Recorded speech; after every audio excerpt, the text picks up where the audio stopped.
Jesus. Yesus, Yes Lord. Engkaulah segalanya baik. Terima kasih Yesus, Engkaulah Tuhan Jesus. kami. Engkaulah juru selamat kami. Engkaulah penolong kami. Engkau ajaib, Makasih Tuhan. Engkau agung, Engkau terpercaya. Kasih Yesus, betapa dalamnya tidak terselami.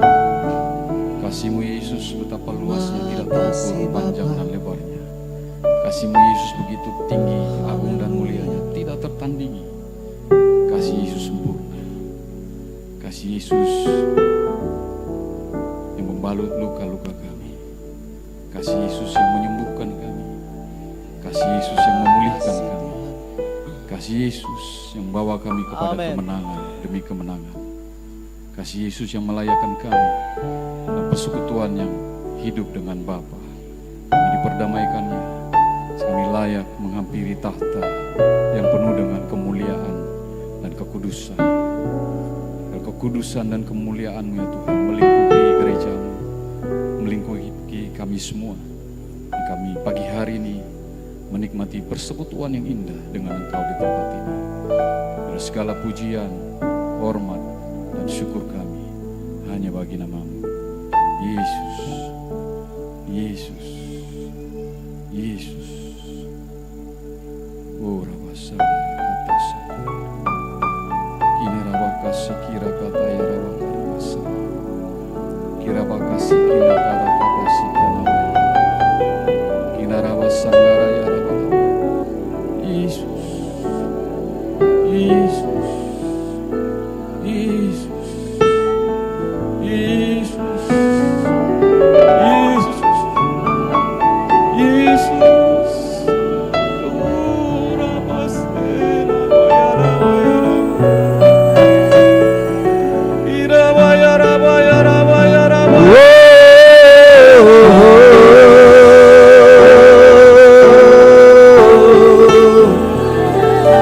Glory bagi-Mu Tuhan.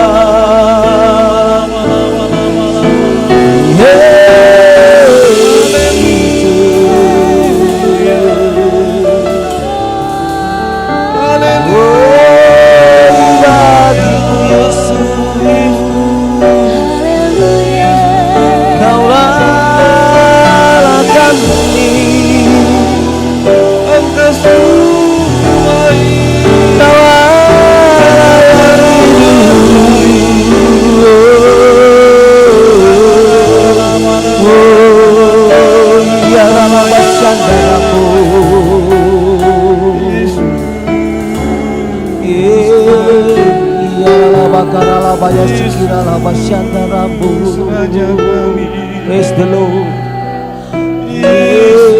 Jesus, dia la bayara la bala bakara la bayasi. Oh ya nana la bayasianda data kala bayasiki nana la bayara basikira la bo.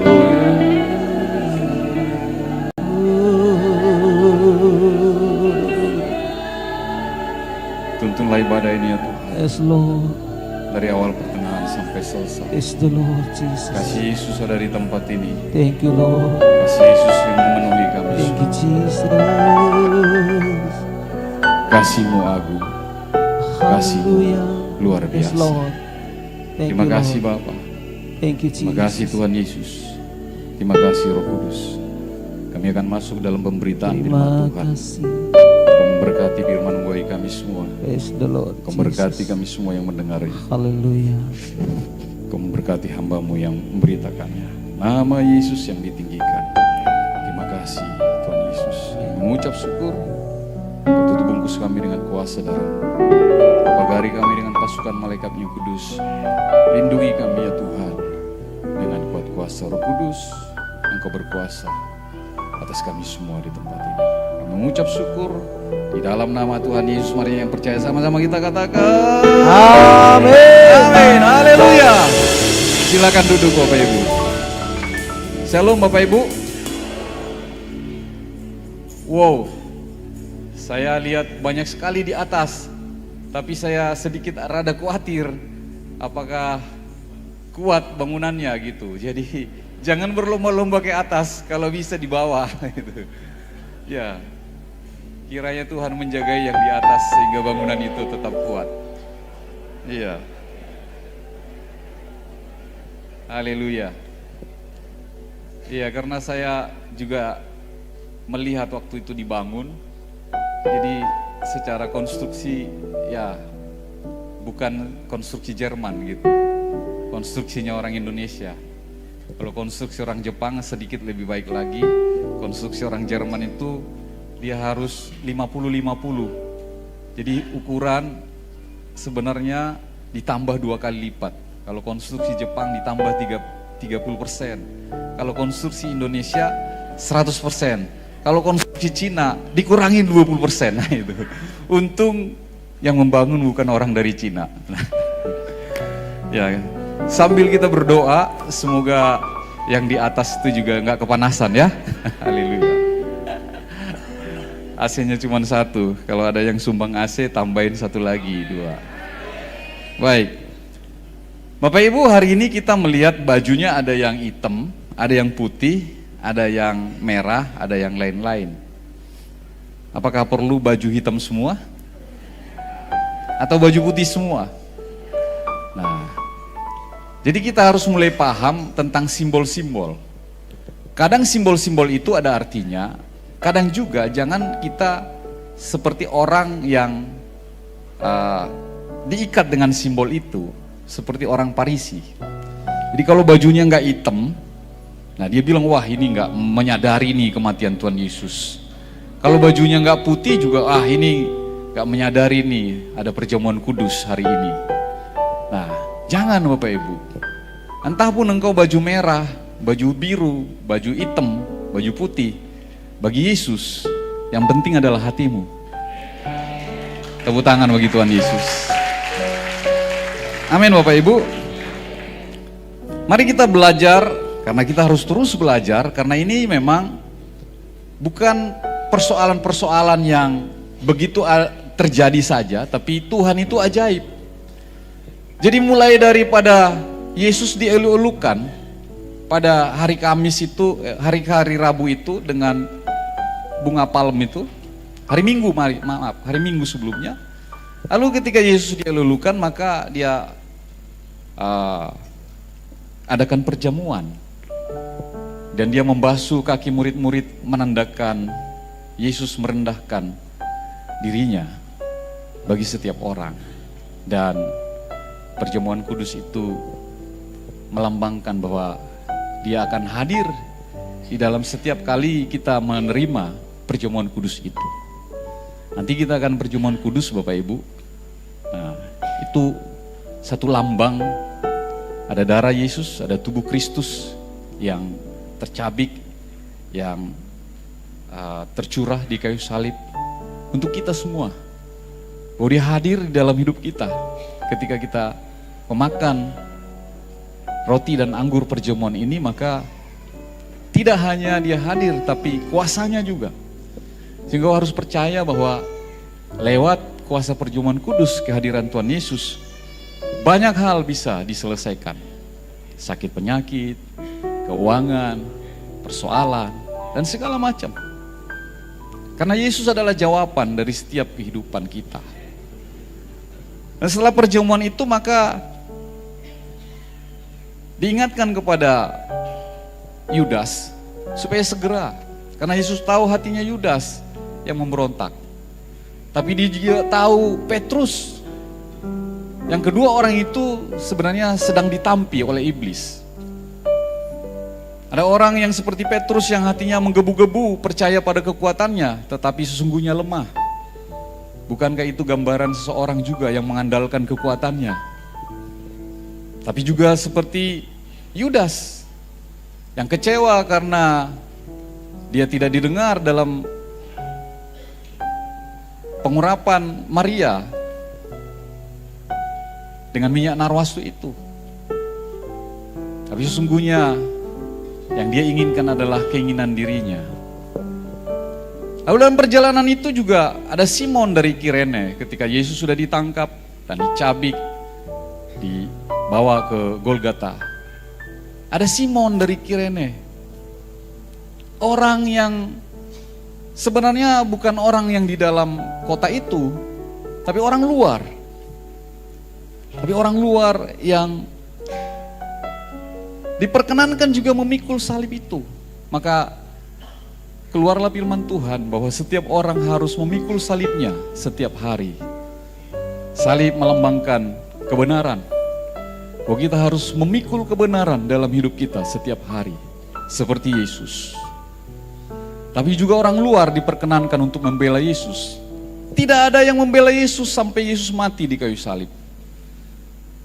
Tapi Klaudia, orang yang tidak percaya Yesus, istri dari Pilatus, datang mimpi kepada dia untuk menyatakan bahwa dia itu orang yang tidak bersalah. Seringkali kehidupan kita juga sama. Yang membela kita bukan orang-orang yang dekat dengan kita, tapi orang-orang yang mungkin jauh, yang tidak kita pernah duga. Dan Yesus mati di kayu salib untuk kita semua. Dia bayar semuanya dengan tuntas di kayu salib. Dimulai dari pergumulan Yesus di Taman Getsemani. Di taman itu Yesus bergumul untuk melakukan kehendak Bapa. Di taman yang berbeda, pada waktu manusia mulai diciptakan, Adam gagal di taman itu. Ada dua taman pergumulan. Taman yang pertama Adam gagal. Taman yang kedua Yesus taat dengan kehendak Bapa. Hari ini kita lihat perjalanan dari Taman Getsemani sampai ke salib itu, Bapak Ibu. Firman Tuhan ini agak panjang. Kita baca di dalam kitab Matius pasal 26, ayat 26 sampai 46. Bapak Ibu kalau ngantuk-ngantuk gak apa-apa, sambil ngantuk tapi dengarkan saya. Nah, ini rasanya belum jam ngantuk gitu, tapi mungkin kalau nggak terlalu dingin atau terlalu dingin, pilihannya bisa ngantuk. Penetapan perjamuan malam, penetapan perjamuan malam. Matius pasal 26 ayat 26, ya ada di situ, saya bacakan buat kita, perhatikan saja. Dan ketika mereka sedang makan, Yesus mengambil roti, mengucap berkat, memecah-mecahkannya, lalu memberikannya kepada murid-muridnya dan berkata, ambillah, makanlah, inilah tubuhku. Sesudah itu ia mengambil cawan, mengucap syukur, lalu memberikannya kepada mereka dan berkata, minumlah kamu semua dari cawan ini. Sebab inilah darahku, darah perjanjian yang ditumpahkan bagi banyak orang untuk pengampunan dosa. Akan tetapi aku berkata kepadamu, mulai dari sekarang, aku tidak akan minum lagi hasil pokok anggur ini sampai pada hari aku meminumnya, yaitu yang baru bersama-sama dengan kamu dalam kerajaan Bapakku. Kira-kira pada saat itu murid-murid itu mulai bingung ya. Loh, dia ada bersama kita tapi katanya mulai dari sekarang dia tidak akan minum lagi dari pokok anggur itu sampai dikatakan dia datang dalam kerajaan Bapaknya. Lalu dilanjutkan ayat 30, Petrus akan menyangkal Yesus. Sesudah menyanyikan nyanyian pujian, pergilah Yesus dan murid-muridnya ke Bukit Zaitun. Maka berkatalah Yesus kepada mereka, malam ini kamu semua akan terguncang imanmu karena aku. Sebab ada tertulis, aku akan membunuh gembala dan kawanan domba itu tercerai-berai. Akan tetapi sesudah aku bangkit, aku akan mendahului kamu ke Galilea. Nah ini, Yesus sudah berbicara semuanya sebelum itu terjadi. Bahkan dia berkata dia akan bangkit dan dia akan mendahului kamu ke Galilea. Nah itu dia.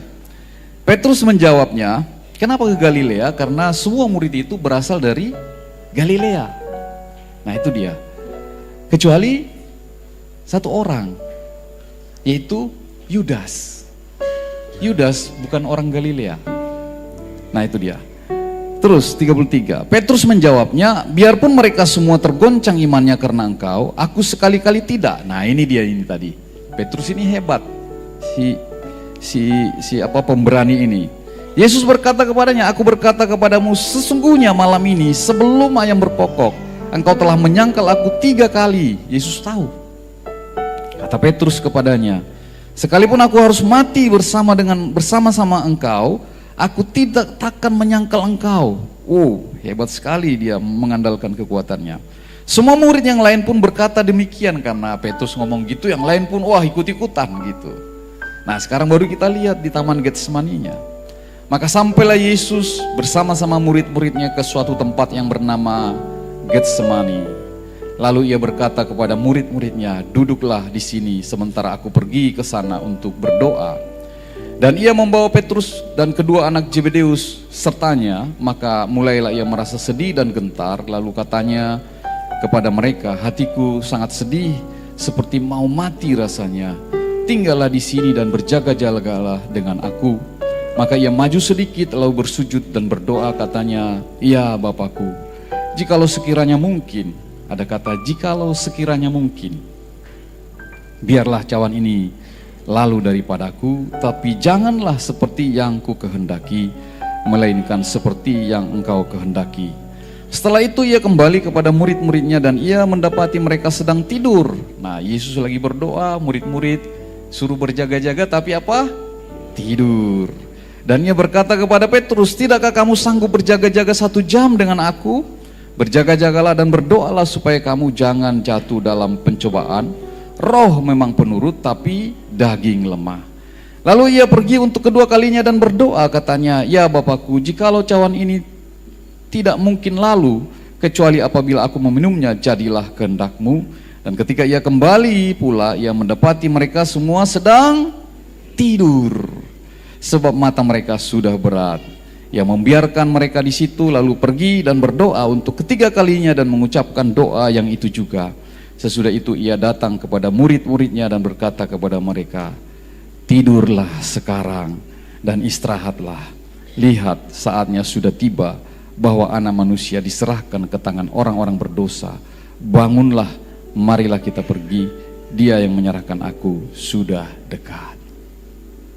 Wah, itu murid-murid pulas bener ya. Dari doa pertama Yesus udah tidur, doa kedua Yesus masih tidur juga, doa ketiga Yesus bilang, ya sudahlah, tidurlah, istirahatlah. Baik benar Yesus ya. Tapi seringkali kita memang harus mengerti angka. Yesus berkata kepada Petrus, 3 kali engkau menolak aku, menyangkal aku.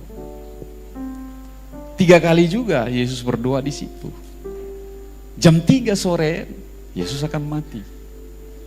Dan umur 33 Yesus mati. Jadi ada simbol-simbol memang di sana. Itu sebabnya tadi saya buka dengan simbol-simbol. Kadang-kadang simbol itu penting dipelajari, tapi jangan kita terikat dengan simbol itu. Ada orang yang berpikir, oh hari Kamis itu taruh abu di sini sebagai simbol bahwa kita akan masuk dalam masa penderitaan. Ada juga jalan Via Dolorosa. Ada 14 jalan yang dari Katolik, ada 8 jalan yang daripada Protestan. Tapi 14 juga berubah-ubah. 8 juga bisa berubah seturut kita mengartikannya. Jadi kadang-kadang kita memang melihat simbol-simbol itu penting. Tapi yang paling penting adalah hati kita, Bapak Ibu. Itu yang paling penting. Simbol boleh, tapi simbol tidak menyelamatkan kita. Tapi bagaimana suasana hati kita ketika kita ada dalam hadirat Tuhan, ketika kita ada dalam kehidupan kita, maka itu yang menyelamatkan kita. Amin. Nah, sekarang kita lihat bagaimana murid-murid yang dekat dengan Tuhan Yesus itu. Yesus di Taman Getsemani, kita lihat ada satu perkataan di dalam doa dia. Ya Bapakku, jikalau sekiranya mungkin, biarlah cawan ini lalu daripadaku, tetapi janganlah yang ku kehendaki, melainkan yang engkau kehendaki. Ini perkataan yang paling penting dari perjalanan jalan salib itu, Bapak Ibu. Andai kata Yesus dia tidak berdoa seperti itu, Maka hari ini kita tidak akan mengingat hari Jumat Agung ini, Bapak Ibu. Maka mungkin seperti Elia atau mulai dari seperti Musa, rencana penebusan yang gagal. Elia, rencana penebusan yang gagal. Tapi Yesus menyelesaikan penebusan itu sampai tuntas, Bapak Ibu. Andaikan dia berkata, biar apa yang dia mau. Bukankah kita sering juga berdoa maunya kita, kehendak kita. Tapi hari ini Bapak Ibu akan mengubahkan kita tentang satu perjalanan dalam kehidupan ini. Bahwa kehidupan ini adalah kehendak Bapa. Katakan amin. Bahwa kehidupan ini bukan kehendak kita, tapi kehendak daripada Bapa. Kehendak Bapa. Nah itu dia. Mari kita lihat lokasinya dan konteks daripada ayat ini. Getsemani itu berarti tempat pemerasan minyak zaitun. Terletak di Bukit Zaitun, Yerusalem. Dan Yesus pergi ke sana bersama dengan Petrus, Yohanes, dan Yakobus setelah perjamuan terakhir. Nah, saya sedikit bicara tentang Taman Getsemani itu. Itu adalah satu taman yang sebenarnya di luar daripada Yerusalem, di luar daripada lokasi daripada Bait Allah. Kenapa? Karena tidak boleh ada pupuk kotoran binatang. Dulu pupuk kan kotoran binatang kan. Sekarang baru pupuk ada pupuk ZN, SPO dan kalium. Nah, kalau dulu nggak ada pupuk yang non organik, semua pupuk organik. Jadi dalam bait suci itu nggak boleh ada yang najis, termasuk kotoran binatang. Nah itu dia. Makanya orang-orang Islam bangun di pintu gerbang emas itu pemakaman, karena mayat pun itu najis. Jadi imam-imam nggak boleh pergi mengunjungi mayat kalau dia mau masuk ke bait suci. Sehingga dari Golden Gate itu diyakini bahwa Yesus akan datang. Supaya Yesus nggak datang, ditaruhlah di situ pemakaman. Itu Bapak Ibu. Jadi bait suci itu tidak boleh ada pupuk kotoran. Nah, di belakangnya itu ada satu taman namanya Taman Getsemani. Di situ ada penggilingan anggur. Nah, apa hubungannya ya? Ternyata anggur itu 3 kali proses. Dibuang dulu cangkangnya, lalu diputar, digiling, baru diperas, baru dapatlah minyaknya. Muncul lagi angka 3, Bapak Ibu Saudara Tuhan di sana. Jadi Tuhan itu sebenarnya tidak sedang bermain-main, kemanapun dia pergi itu selalu ada maksud dan tujuan. Ada lambang-lambang yang Tuhan selalu pakai. Termasuk tahun demi tahun, termasuk juga tempat demi tempat, itu tidak asal-asalan Tuhan pergi ke sana. Maka kalau kita hidup juga sama, kita hidup nggak boleh asal-asalan, harus ada arti daripada kehidupan kita. Kalau engkau pergi ke satu tempat, jangan engkau pergi ke satu tempat yang tidak ada gunanya bagimu di dalam hubunganmu dengan Tuhan. Pergi ke diskotik, pergi minum-minum, pergi ngumpul-ngumpul dengan orang-orang yang tidak melakukan yang kebenaran. Hari ini kalau engkau mungkin pernah ke sana, lain kali kalau mau engkau ke sana, ingatlah Taman Getsemani.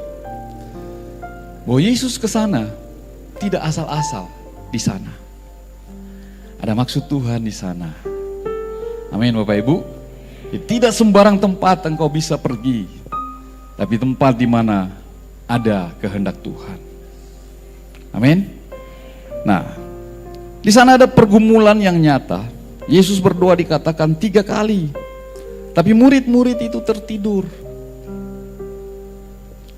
Nanti di akhir daripada khotbah ini gambaran. Seringkali kita juga tertidur. Ketika pergumulan ada, kita bukan datang kepada Yesus, tapi kita tertidur. Yesus mengalami satu ketakutan, bukan karena dia lemah Bapak Ibu, tapi justru ketakutannya karena kekudusan yang ada pada Yesus. Sehingga dia begitu sesungguhnya menanggung beban itu, dia merasa manusianya tidak sanggup untuk menanggung itu. Maka ketika memikirkan tugas itu, maka dia sampai dikatakan mengeluarkan keringat darah Bapak Ibu.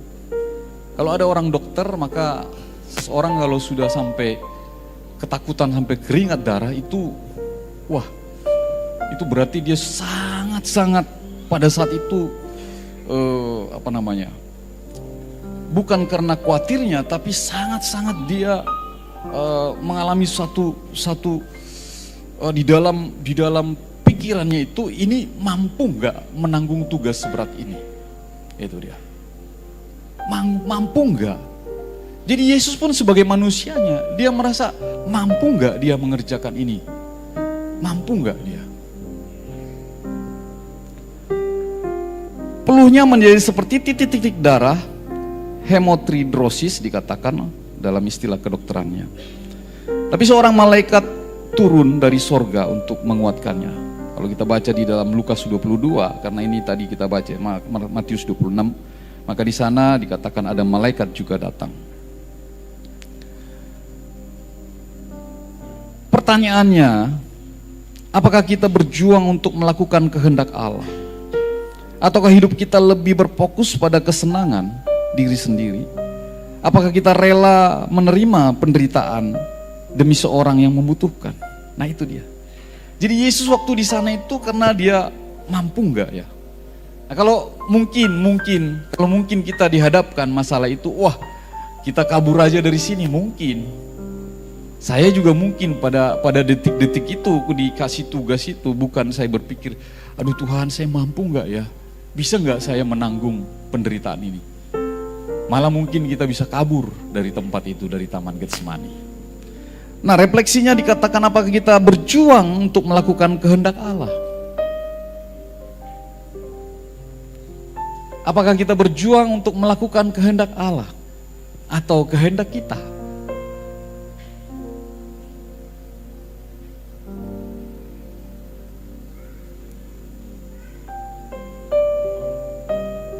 Ketika kita ada berjemaat di gereja seperti ini, apa yang kita pikirkan datang ke gereja ini? Apakah kita sedang memikirkan mencari Tuhan karena berkat? Atau kita sedang memikirkan apa ya yang Tuhan mau bawa saya kemana untuk mengenal Dia lebih dalam lagi? Ini refleksi bagi kita semua. Sehingga ketika kita datang beribadah kepada Tuhan, kita harus putar ulang.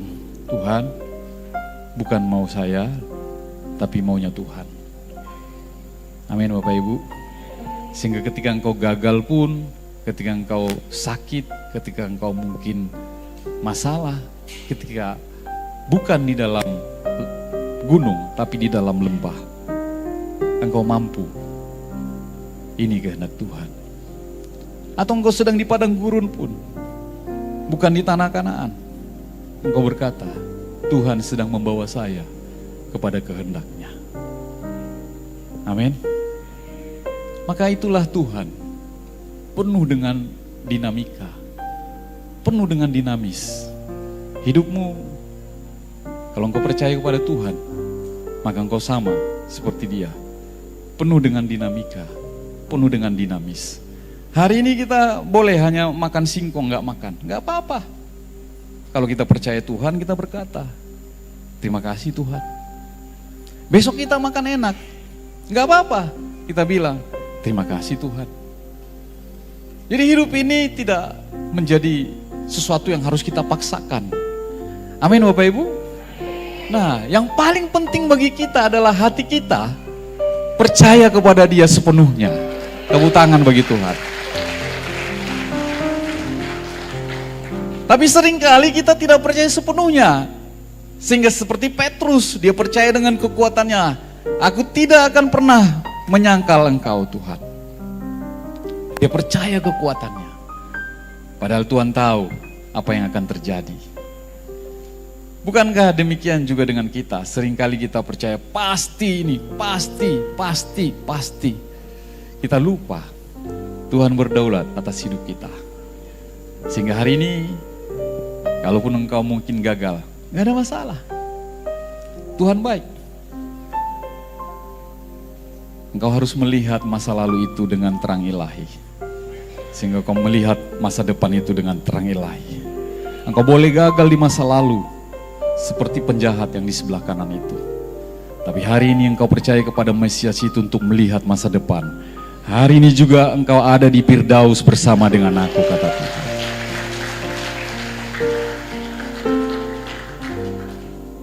Jangan pernah tangisi masa lalumu. Lihat dengan terang Tuhan. Untuk engkau dibawa kepada terang yang ajaib. Di masa yang akan datang, kau dipakai Tuhan. Banyak orang berkata begini, ketika kami kumpul-kumpul dengan para pejabat, para pendeta, para gembala, membahas tentang anak-anak muda. Banyak orang berkata begini, anak-anak muda sekarang banyak yang fatherless, kehilangan figur Allah, figur Bapa di dalam keluarga. Sehingga mereka tidak bisa maksimal, tidak mau untuk melayani Tuhan. Tapi saya sanggah. Tidak. Saya lahir dari keluarga yang fatherless. Mohon maaf, dulu bapak saya sebelum bertobat, hari-hari mukulin saya. Mungkin kaki saya bengkak dan air panas baru mendidih dilempar ke wajah saya. Tapi Tuhan menolong saya sehingga air panas itu tidak kena. Andai kata kena, muka saya nggak seganteng ini, Bapak Ibu. Orang mungkin lihat kalau muka saya seperti ini, muka anak orang kaya. Karena beberapa teman bilang, pasti kamu dari kecil anak orang kaya gitu. Masa muka segagah ini, secakap ini, anak orang miskin? Tapi realitanya, kami dari keluarga yang sangat-sangat miskin. Fatherless. Tapi Roh Kudus bisa mengubah masa lalu itu menjadi sesuatu yang berguna di masa yang depan. Engkau mungkin hari ini berpikir saya tidak siapa-siapa. Enggak apa-apa. Tapi terang Tuhan akan membawamu naik dan naik dan naik. Engkau mungkin pikir engkau tidak bisa maju, tapi hari ini Tuhan berkata, di tangan Tuhan engkau bisa melakukan segala perkara bersama dengan Yesus. Tepuk tangan bagi Tuhan kita, haleluya. Maka jemaat yang kisah Tuhan yang ada di bumi anggrek, anak-anak muda, jangan taruh cita-citamu seperti yang bisa engkau pandang. Tapi taruh cita-citamu seperti yang engkau tidak bisa memandang lagi, karena Tuhan yang memilikinya. Amin. Jangan pernah underestimate dengan kuasa Tuhan. Tapi boleh engkau underestimate dengan kekuatanmu. Tapi Tuhan melebihi itu. Hari ini anak-anak muda, kau harus bangkit. Di momen Jumat Agung ini, engkau harus bangkit. Kau harus bangkit. Engkau harus tambahkan kapasitasmu. Amin, Bapak Ibu.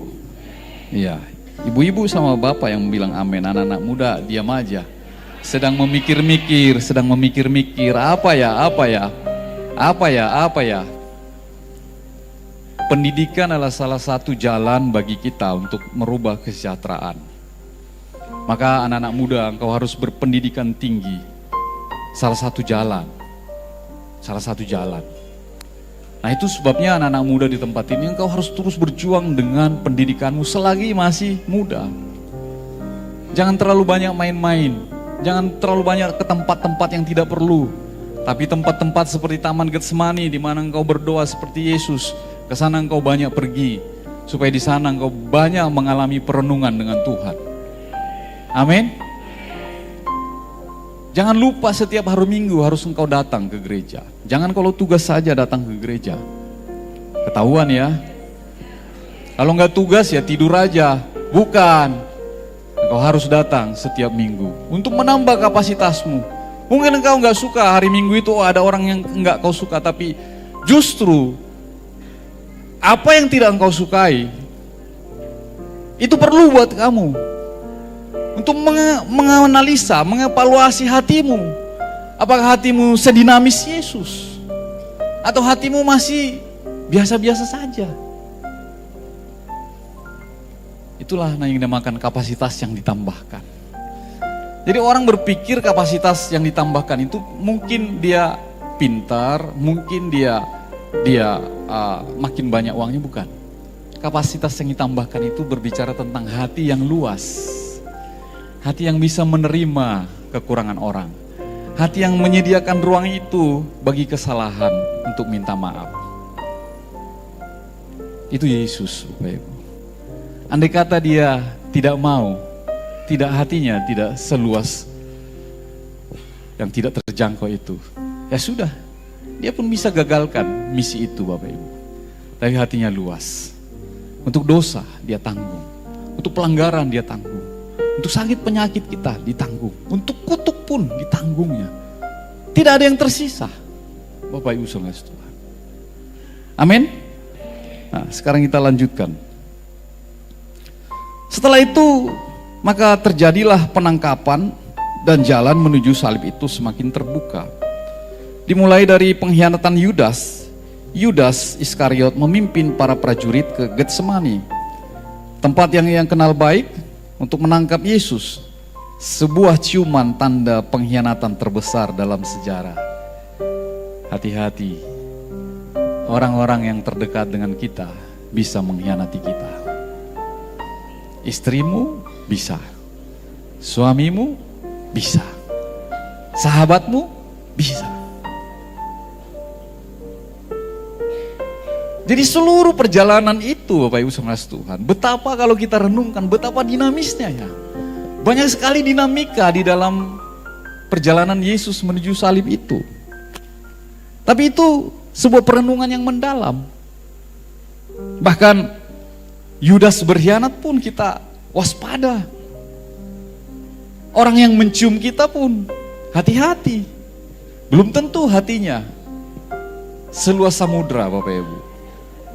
Amin. Nah, titik krusialnya momen Getsemani ini membuka pintu bagi keseluruhan peristiwa sengsara. Ada ketaatan Yesus di taman itu menjadi landasan bagi setiap langkah menuju Kalvari. Itu langkah besar di Getsemani itu, Bapak Ibu. Semua kita ini hari ini harus tahu apa yang terjadi di kayu salib itu tidak semata-mata, tapi dimulai daripada Getsemani. Dimulai dari doa. Jikalau kehendakmu Bapa, jikalau bukan kehendakku tapi kehendakmu lah yang terjadi. Hari ini kita harus belajar tentang ini. Doa itu penting. Doa itu sangat-sangat penting, Bapak Ibu. Dari sana asal mulanya penebusan itu bisa selesai dengan tuntas, tetelestai. Tanpa doa nggak bisa itu, Bapak Ibu. Jadi mari, dasar keselamatan kita dikatakan penderitaan yang mendalam dimulai sejak Getsemani. Bukan kekalahan, melainkan pondasi keselamatan bagi setiap jiwa yang percaya kepadanya. Itu sebabnya Yesus berkata kepada Petrus, dia tahu bahwa Petrus akan menyangkal dia, dan dia tahu iblis sedang menampi Petrus. Tapi Yesus berkata, aku sudah berdoa untuk Petrus. Itu sebabnya kita juga perlu berdoa buat orang lain, Bapak Ibu. Jangan terlalu fokus doa dengan diri kita. Berdoa buat orang lain. Tapi gereja ini saya bersyukur luar biasa. Banyak tim pelayan jemaat, para pendoa, yang kalau ada orang sakit mereka sudah langsung cepat-cepat datang ke sana mendoakan. Yang lain jangan jadi penonton. Setidak-tidaknya engkau datang berdoa di tempat ini. Ada doa pagi, ada doa Selasa, ada doa pengerja. Mana yang kau pilih untuk kau berdoa? Ataupun mungkin kau nggak mau kelihatan tapi tetaplah berdoa bagi orang-orang yang ada di sekelilingmu. Amin. Hari ini tugas ini kita kerjakan mengingat Jumat Agung ini. Selanjutnya, setelah Yesus ditangkap maka dia dicambuk. Karena itu harus menggenapi nubuatan. Maka kalau kita lihat perjalanan ini, itu bukan perjalanan biasa-biasa karena ribuan tahun yang lalu sudah dinubuatkan. Itulah Yesus Bapak Ibu. Maka saya bingung kalau ada orang yang mundur imannya daripada Yesus. Lalu dia berbalik meninggalkan Yesus. Satu kali saya ngelihat podcast, ada seorang yang terkenal itu, ditanya kenapa engkau meninggalkan imanmu dari Yesus. Dia bilang begini, saya berpindah iman karena saya melihat kekristenan itu tidak logik. Nggak ada logika katanya. Andai kata Tuhan kita bisa diukur dengan logika, kira-kira Bapak Ibu perlu nggak menyembah Tuhan? Kalau Tuhan itu seperti saya misalnya, bisa diketahuan kelemahannya dan pasti akan mati dan tidak akan bangkit dan tidak akan naik ke surga. Kira-kira Bapak Ibu mau menyembah saya? Saya pastikan jangan pernah sembah. Tapi justru karena dia tidak logik, karena akal kita terbatas hanya sebesar bakpao itu, dia nggak logis, maka kita menyembah dia. Kalau Tuhan itu sudah tahu bisa kita tebak, ngapain menyembah dia? Tetapi lihat bahwa Tuhan bukan tidak logis. Semuanya sudah ditulis ribuan tahun, dikerjakan beribu-ribu tahun kemudian. Kalau orang tidak baca firman Tuhan, maka akan dia katakan, oh enggak logis, disalib, enggak ada arti. Tapi ingat, di Taman Eden tidak ada pergumulan dalam doa, maka jatuh dalam dosa. Tapi di Taman Getsemani, Yesus bergumul dengan doa, maka terjadi keselamatan di situ. Amin. Semuanya sudah dibandingkan, semuanya sudah dirancangkan. Begitu juga dengan Yesus dicambuk. Di dalam Yesaya 53 ayat 5 dikatakan, tetapi dia ditikam karena pelanggaran kita, dia diremukkan karena kejahatan kita. Hukuman yang mendatangkan damai sejahtera bagi kita ada padanya, dan oleh bilur-bilurnya dikatakan, oleh luka-lukanya kita disembuhkan. Wow, Bapak Ibu, oleh bilur-bilurnya kita disembuhkan. Percayakah engkau akan hal itu? Penyakitmu sudah ditanggung. Kutuk, belenggu dari nenek moyang karena dosa satu orang itu sudah dibereskan di sana. Amin Bapak Ibu. Dan itu sudah dinubuatkan. Nubuatan yang digenapi. Ratusan tahun sebelumnya, Yesaya telah menubuatkan bahwa sang hamba, atau dikatakan hamba yang menderita itu, akan merintah diam-diam. Dia diam seperti anak domba yang dibawa ke tempat penyembelihan. Yesus menggenapi setiap kata dengan sempurna. Yesus waktu mau disalib itu, dia diam. Bapak Ibu, kalau engkau dalam sengsara, dalam penderitaan, jangan mengeluh, jangan bersungut-sungut, jangan banyak omong. Amin. Ikut seperti Yesus. Banyak kali ketika kita mungkin disakiti orang, kita ngomong di Facebook, kita ngomong di medsos, kita ngomong di mana-mana. Ingat, alam semesta tidak akan pernah mendukungmu kalau sifatmu masih seperti itu. Tapi di dalam diam, maka Allah mengerjakan segala sesuatunya untukmu. Kalau engkau ada dalam persoalan, diam saja datang kepada Tuhan. Kalau engkau dikata-katai orang, dihina orang, difitnah orang, tidak perlu jawab. Yesus tidak melakukan jawaban itu. Dia diam di sana, dia tahu kehendak Bapa. Dia ada di dalam doa. Kalau mau engkau berhasil di dalam perjalanan kehidupanmu, jangan banyak bersungut-sungut, jangan banyak ngoceh, jangan banyak keinginan untuk melampiaskan apa yang kau mau lampiaskan. Tapi lebih baik engkau diam saja. Di dalam doa, engkau serahkan kepada Tuhan. Maka Tuhan akan menggerakkan apa yang tidak mungkin bagimu. Dia akan selesaikan menurut dengan cara Dia. Amin Bapak Ibu. Besok-besok saya tidak mendengar lagi soal-soal pribadi ya. Ada orang yang ribut, pengerja dengan pengerja, ini dengan ini, sehingga melemahkan iman jemaat. Itu nggak perlu, apalagi para pengerja, apalagi para kita, para pemimpin. Ngomongin ini, ngomongin itu. Itu melemahkan iman jemaat. Hari ini engkau belajar dari Yesus, dia taat. Semenjak dia ditangkap, dicambuk, dipukul, disesah, sampai disalib itu, dia tidak berkata apa-apa, sampai keluar kata-kata, Bapa, mereka tidak tahu apa yang mereka lakukan, ampuni mereka. Itu Yesus. Itulah jalan yang harus kita tempuh sama. Kalau mungkin engkau dipitnah, dikata-katain, mungkin engkau segala macam, diam saja, berdoa, minta Tuhan yang tolong. Amin. Hari ini ingat kata-kata ini Bapak Ibu. Yesus dimahkotai duri. Markus 15 ayat 16 sampai 20. Mereka mengenakan jubah ungu kepadanya, lalu menganyam mahkota duri dan meletakkan di kepalanya. Dan mereka mulai berseru kepadanya, salam Raja orang Yahudi. Tapi salam itu sebenarnya salam olok-olok. Cuman gambarnya nggak ungu ya. Saya mau ganti warna ungunya susah banget. Jadi kalau Bapak Ibu lihat situ, ya ungu aja lah ya, anggap aja ungu bajunya ini ya. Tapi ini ada artinya.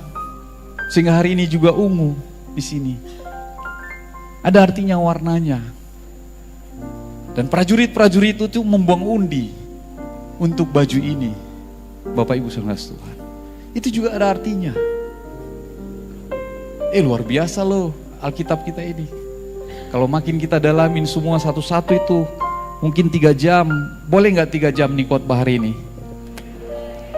Nanti anak saya bilang habis waktunya itu 41 menit, tinggal 4 menit lagi.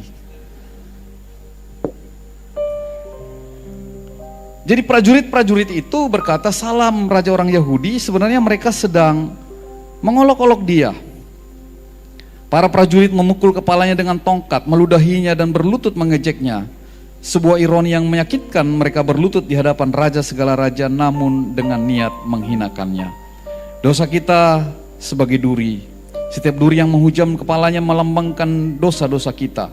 Mahkota duri yang dipaksakan oleh manusia sesungguhnya adalah mahkota pengorbanan yang ia kenakan dengan penuh kasih untuk menebus kita. Itu kalau nanti cerita lagi tentang mahkota duri itu, Bapak Ibu, itu ada artinya juga. Jadi bukan asal-asalan, mahkota yang dipakai itu juga ada artinya.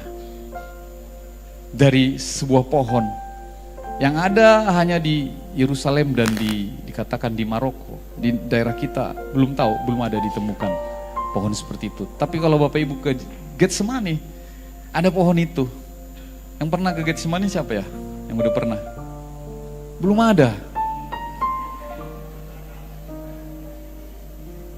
Ya kumpulinlah uang ke Getsemani lah, supaya tahu. Kalau gambar yang Bapak Ibu lihat itu ya seperti itu di Taman Getsemani sampai hari ini. Pohon-pohon zaitunnya seperti itu. Batu-batunya juga masih mirip seperti itu. Jadi Yesus mati di kayu salib itu bukan omon-omon, tapi itu fakta sejarah Bapak Ibu. Jadi kalau ada orang yang bilang bukan Yesus tapi Yudas yang disalibkan, itu memang dusta. Karena ada fakta sejarahnya. Sampai hari ini kalau engkau ke sana masih ada pohon zaitun itu di Taman Getsemani, di Bukit Zaitun juga masih ada. Sampai hari ini juga engkau bisa lihat situs-situs sejarah itu. Oh, itu kan sudah ribuan tahun yang lalu dibuat-buat. Bisa kata orang begitu. Tapi Semua orang yang menulis di Alkitab ini sejaman dengan Yesus. Matius, Markus, Lukas, Yohanes, Kisah Para Rasul oleh Paulus. Itu kan sejaman, di bawah 100 tahun. Lalu ada orang yang menyesatkan, kan ada kitab Barnabas. Kitab yang ditulis 300 tahun. Barnabasnya mana? Apa Barnabas murid Yesus? Bukan. Jadi banyak orang yang berusaha untuk melemahkan imanmu, tapi ingat, situs sejarah, fakta sejarah ada sampai hari ini. Maka engkau perlu ke sana.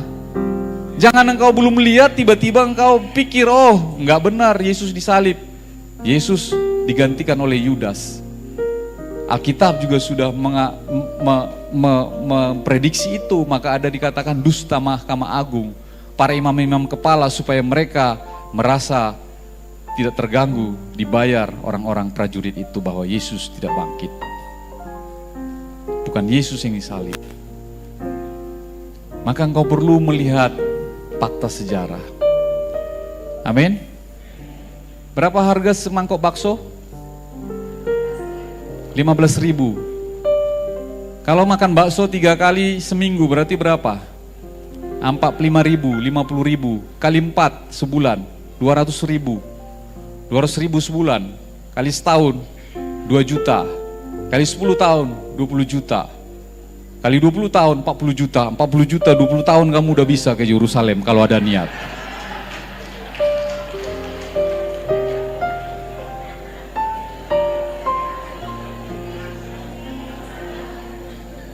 Tepuk tangan bagi Tuhan Yesus.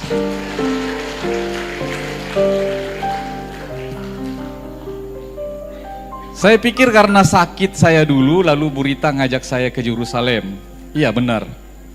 Tapi sebelum kejadian itu, baru saya ingat, Pak Miklos Gesterpelt, orang Swedia teman saya.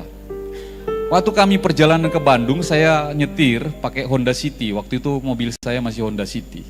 Di perjalanan dia tahu saya seorang diaken. Lalu saya masih diaken waktu itu. Di perjalanan dia bilang begini, dia orang Swedia ini. You kalau mau melihat kebenaran yang di Alkitab itu, you harus siap-siap, harus lihat faktanya Yerusalem. Kamu harus pergi katanya. Saya rindu itu ke sana. Banyak orang yang rindu tapi gak kesampaian. Orang tornya bilang begini, Pak, ada yang punya uang, gak punya waktu. Ada yang punya uang, punya waktu, tapi tiba-tiba ada kejadian yang membuat dia gak berangkat. Tapi banyakan punya waktu, tapi gak punya uang. Tapi kalau engkau khususkan 20.000 per minggu, rasanya dalam 20 tahun pasti berangkat ya. Halo? Amin? Puji Tuhan. Ya udah, kalau mau berangkat bareng-bareng nanti saya pembimbing rohaninya.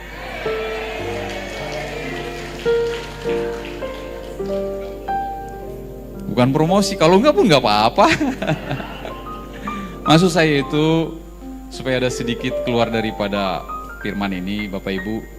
Semua yang ada di sini itu ada fakta sejarahnya, semua angka-angkanya, semua warna ungunya. Nanti Pak Sugi khotbahin ya tentang warna ungu ini ya. Nah, semua. Jadi Yesus kita itu ajaib. Ajaib. Semuanya ada maksud, semua ada arti. Angka, lambang, simbol, tanda-tanda sampai akhir zaman semua. Makanya kita bangga punya Tuhan seperti Dia.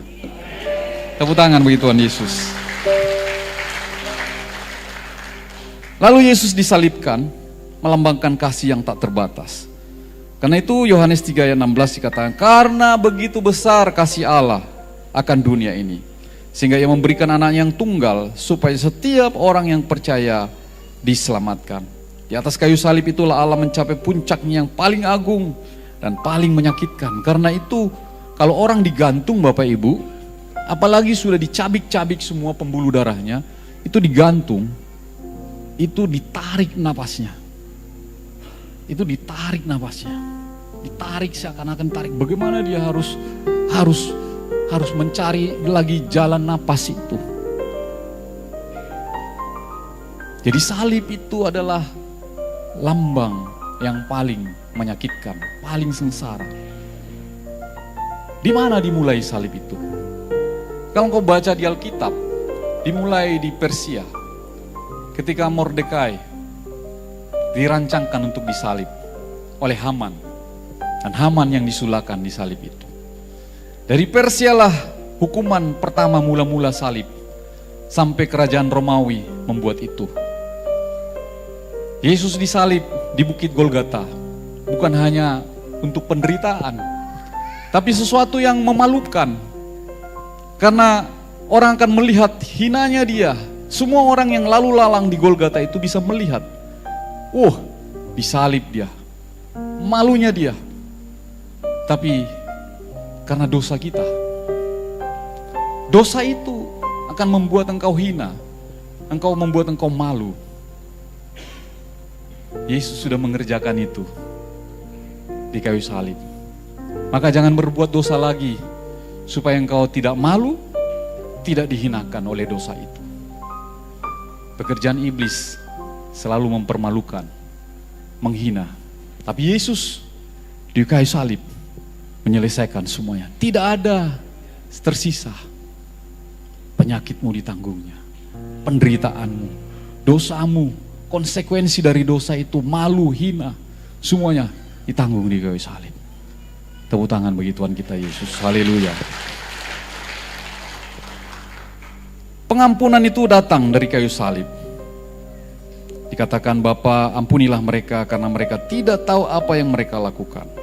Itulah kata-kata pertama Yesus disalib.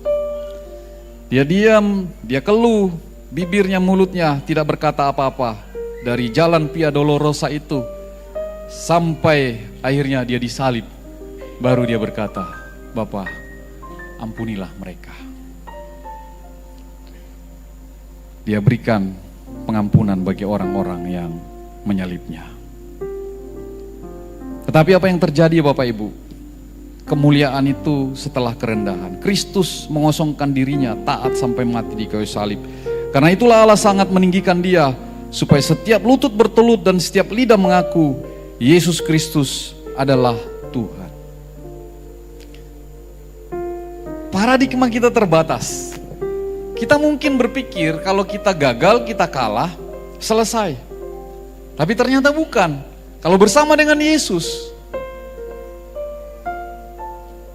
banyak orang meninggalkan dia ketika Yesus disalib. Dikatakan yang hanya ada di situ perempuan-perempuan, Ibu Yesus dan Yohanes yang menemani Ibu Yesus. Karena pada waktu itu Yesus bilang sebelum mati itu, ibuku, ibumu. Dan Yohanes membawa dia, membawa ibunya dari tempat itu sampai ke Efesus. Bapak Ibu, saudara yang kasih Tuhan, hari ini kita diberikan satu perenungan yang kuat. Kalau engkau gagal, tapi engkau bersama dengan Tuhan, percayalah, itu bukan kekelaman. Tapi justru disitulah tingkat imanmu sedang dihargai, bahwa engkau pasti bangkit bersama dengan Tuhan Yesus. Amin. Mari kita renungkan kembali sengsara itu. Dari perjamuan terakhir hingga Kalvari, Yesus merayakan perjamuan terakhir. Saya ulang lagi dari awal tadi. Membasuh murid-muridnya, lalu turun ke Getsemani. Dalam kegelapan taman itu ia menanggung beban seluruh dosa umat manusia. Seorang diri sementara para sahabatnya tertidur. Lalu ia ditangkap karena Yudas dan penghukuman dari Pontius Pilatus. Dia dicambuk, dimahkotai duri, dipaksa memikul salibnya, lalu disalibkan. Dan di atas salib itu ia masih berdoa, Bapa, ampunilah mereka. Nah, Bapak Ibu saudara kasih Tuhan, ada satu janji yang tidak pernah gagal. Yesus berjanji tidak akan meninggalkan kita sebagai yatim piatu. Ia hadir dalam perjamuan kudus. Dalam setiap perjamuan itu ada tubuh dan darah Kristus, mengutus Roh Kudus untuk tinggal di dalam kita, menyiapkan tempat bagi kita di sorga. Sengsara Kristus mengubah hati kita, menghancurkan cengkraman godaan, menanamkan luka-luka di dalam kita, dan menjadikan kita miliknya selama-lamanya, satu pada waktu-waktu dunia diubahkan. Nah ingat Bapak Ibu, hari ini kalau engkau menangis waktu lagu tadi dinaikkan atau nonton film Passion of the Christ itu, engkau harus periksa hatimu. Engkau menangis karena sedih atau engkau menangis karena sukacita? Pilihannya kan dua itu. Nonton film Yesus disalib itu, engkau menangis karena sedih atau menangis sukacita? Mana pilihannya?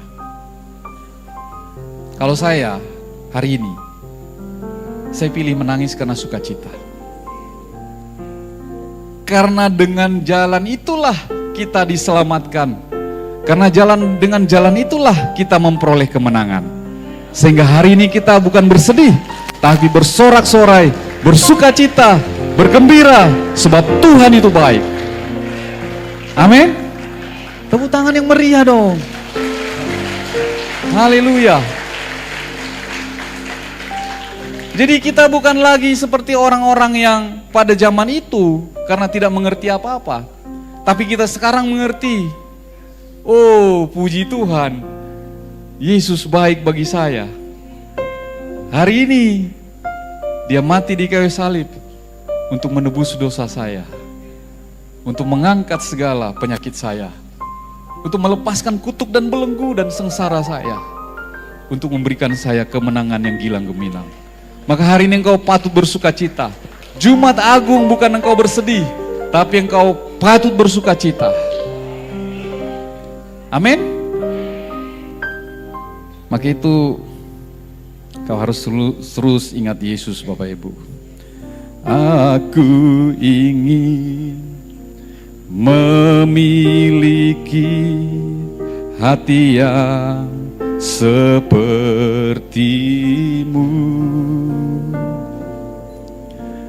Aku rindu mengasihi seperti Kau mengasihiku.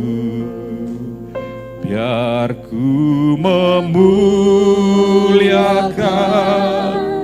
nama-Mu seumur hidupku dan mengasihi-Mu hari ini lebih dari yang lalu.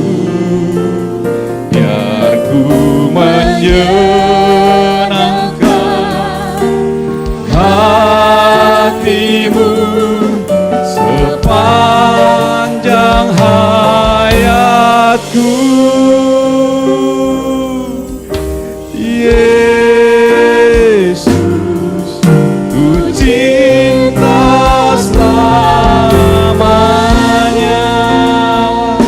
Mari kita nyanyikan lagu ini, kita bangkit berdiri, kita mulai dari awal.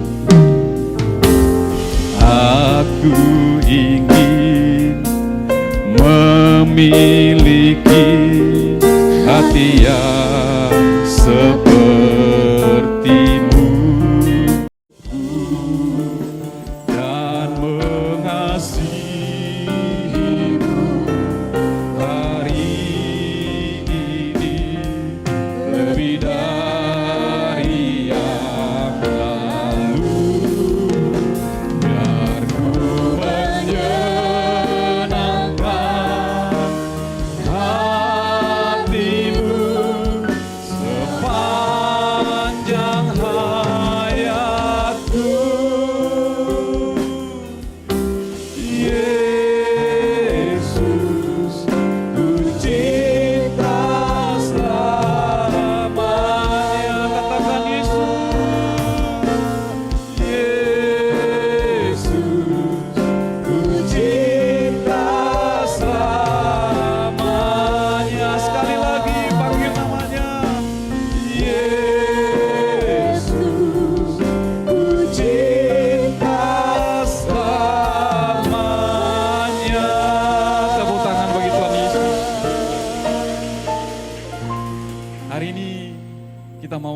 mengasihi dia. Kalau hari ini engkau ada dalam masalah, ingatlah Taman Getsemani. Slide yang terakhir. Taman Getsemani itu tidak hanya ada di Yerusalem, tapi ada di dalam hidupmu. Mari lihat slide yang terakhir itu. Getsemani ada di dalam keluarga. Ketika seorang ayah bergumul mencari nafkah, anak-anak ingat, orang tuamu, bapakmu itu bergumul mencari nafkah. Jangan pernah tidak engkau hargai orang tuamu. Seorang ibu mendoakan anaknya yang jauh dari Tuhan. Setiap ibu pasti doakan anaknya. Setiap rumah tangga memiliki Getsemani. Setiap rumah tangga memiliki Getsemani. Setiap hari engkau dalam posisi keluarga, suami, istri, anak, orang tua, siapa yang ada di rumahmu, setidak-tidaknya keluarga intimu, engkau harus berdoa. Taman Getsemani, dari sanalah awal dari semua kemenangan itu diraih. Kalau engkau berdoa di tengah-tengah keluargamu, dari sanalah awal kemenangan keluargamu sampai ke masa yang depan. Getsemani ada di dalam pilihan moral kita. Ketika kita harus memilih antara kejujuran dan keuntungan, maka para pedagang bensin, jangan kurangin takaran bensin. Pedagang beras, jangan kurangin. Pedagang pasir, jangan kurangin. Yang lain-lain, jangan kurangin takarannya. Ketika jalan yang benar terasa lebih berat dari jalan yang mudah, itu Getsemani. Artinya itu harus berdoa di situ. Harus datang, Tuhan kuatkan saya. Bahkan minta malaikat untuk datang menguatkanmu. Malaikat datang kepada Yesus bukan untuk menggagalkan rencana itu, tapi menguatkan hati Yesus. Kalau mau butuh Roh Kudus, minta Roh Kudus. Kuatkan, teguhkan hati saya, Roh Kudus. Dan di dalam dunia yang gelisah hari ini, konflik, peperangan, ketidakpastian ekonomi, ketakutan, kecemasan. Hari ini kita melihat perang itu terjadi. Dan dunia pun sedang bergumul, dunia pun sedang berada di dalam Taman Getsemani. Maka gembala pembina kita kata doa, doa dan doa. Hari ini kita lihat mungkin peperangan ini masih panjang, tapi kita doa, doa, doa. Katakan 1, 2, 3, doa, doa, doa kepada Tuhan. Tepuk tangan bagi Tuhan kita. Dan di sana ada satu kata yang paling kita ingat, Bapa, bukan kehendakku, tapi kehendakmu lah yang jadi. Kalau doamu belum dijawab, gak apa-apa Tuhan, kehendakmu yang jadi. Amin. Jangan marah, jangan gelisah hatimu, jangan khawatir, tapi terus datang kepada Dia. Bapa, kehendakmu lah yang jadi. Dan bagian dari terakhir, Yesus tidak melarikan diri, Dia tidak menyerah, tapi Ia memilih jalan taat. Dari taman pergumulan itu lahirlah kemenangan terbesar sepanjang sejarah. Karena itu ketika hidup terasa berat, jangan lari dari Tuhan, datang kepadanya. Setiap orang yang punya Getsemani, tetapi bersama Yesus, Getsemani bukan keputusasaan, melainkan jalan kemenangan. Amin. Tepuk tangan bagi Tuhan kita. Oh, haleluya. Tepuk tangan yang meriah lagi. Haleluya. Tepuk tangan yang lebih meriah lagi. Haleluya. Yesus. Yesus. Yesus. Engkaulah jawaban dari setiap persoalan. Engkaulah jawaban dari setiap pergumulan. Engkaulah jawaban dari setiap tantangan. Engkaulah jawaban dari setiap masa depan kami. Kami taruh semuanya ke dalam tangan Tuhan. Engkau yang memelihara jemaat-Mu. Engkau menjagai mereka. Engkau memberkati mereka. Engkau merindukan jemaat-Mu yang setia kepadamu. Terima kasih Bapa. Berkati seluruh kami yang hadir di dalam ibadah Jumat Agung ini. Kasih Tuhan ajaib, kuasanya nyata. Dan kasih-Nya dinyatakan bagi kami hari ini. Kuasanya dinyatakan bagi kami. Yang sakit disembuhkan. Yang berbeban berat diberikan kelegaan. Yang mencari jalan dibuka jalan. Dalam nama Yesus. Oh, Rabba Sandara ya Rabba. Haleluya. Haleluya. Amin.